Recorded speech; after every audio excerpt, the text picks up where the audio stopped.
plateau bi fii mun na am nit nekk fi góor jigéen je m'excuse de ce que je dis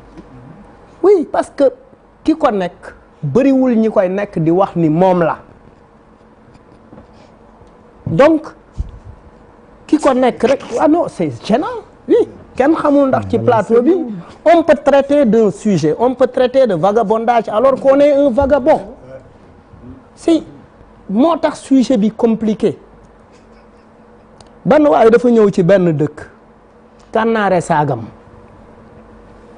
ñu ne ko looy kànnaare sa saag fii amul sàcc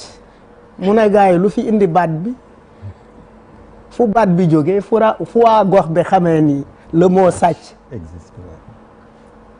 Donc le mot existe, donc ça existe. Et on parle de phénomène. Ce n'est pas un phénomène, c'est une réalité. Ce n'est pas un phénomène. Il est là. C'est un sujet de tous les jours.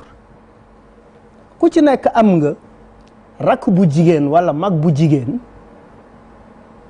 qui se marre des góor jigéen sur TikTok bu ñuy togg di leen déglu.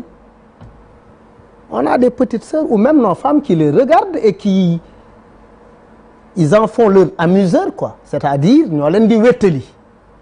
cay diw li mu wax ci TikTok bi démb dégg nga teesante bi les gens sont contents à écouter ça mais après bu problème bu mel ni ñëw tegu ci la nit ñi di rendre compte de la gravité du sujet et ça c'est important il faut que am yu xew pour que mu am un sursaut d'éveil de conscience nit ñi yeewu ne woy finalement kon ndeke ñu commencé poser sujet bi c'est vrai ñoom Karim xeex nañ ci ànd sàmm jikko yi xeex nañ ci et cetera et cetera les politiques dañu am ay éléments de langage Macky Sall disait on n'est pas encore prêt c'est un terme diplomatique Ousmane Sonko ne comme li nga wax léegi c'est toléré c'est diplomatique loolu ça veut dire que nos États et nos lois ont des limites par rapport à ces questions et c'est par rapport à leurs engagements et ces engagements sont liés à notre développement et à notre survie économique d'où l'importance de travailler pour être autonome parce que boo dundalul sa bopp ku lay diri ku ñuy diri doo taamu fi sa ndong di dal Karim a ngi jàpp sama tànk di ma diri ma naan ko non jaarale ko ci suufu géejawaay gi moo gën a nooy bu ma diri ci rang-rang bi non j'ai pas le choix là où fi may diri moom mooy décider fi may diri c'est cette relation que nous avons avec les puissances occidentales nous ne sommes pas souverains. Le véritable combat c'est la souveraineté et le socle de la souveraineté lan la c'est la connaissance de notre patrimoine mooy ñun ñan lañ lan mooy suñu identité qui sommes-nous loolu dañ ko war a wax dañu war a xam suñu bopp bu ñu xamul les Japonais en un moment se sont enfermés 250 ans sur eux-mêmes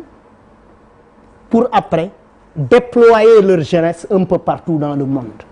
pour ñu am ouverture xam leneen mais boobu fekk na ñu am ndëgërlaay nit da ngay am wéeruwaay mais nos économies sont sponsorisées par l'Asie, par l'Europe, par l'Amérique, par l'Arabe. On est en conflit culturellement et socialement avec nous-mêmes. TikTok bi ngay wax TikTok n'est pas entré au Sénégal par effraction. Netflix n'est pas entré au Sénégal par effraction. Canal Horizon n'est pas entré au Sénégal par effraction, c'est autorisé.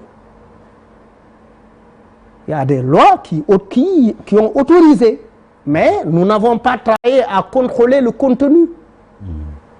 Même sous nos éducations, c'est sponsorisé. Des fois, on nous dit, mais depuis ñaata at à l'école, de Senghor à maintenant, on apprend à la Clairefontaine Mana la promener. J'ai trouvé l'eau si belle que je m'y suis baigné. Il y a longtemps que je t'aime, jamais je ne t'oublierai. Alors que ñaani bañ naa ngi fi yeelaa yéelee mu ngi fi leneen ak leneen a ngi fi et cetera et cetera.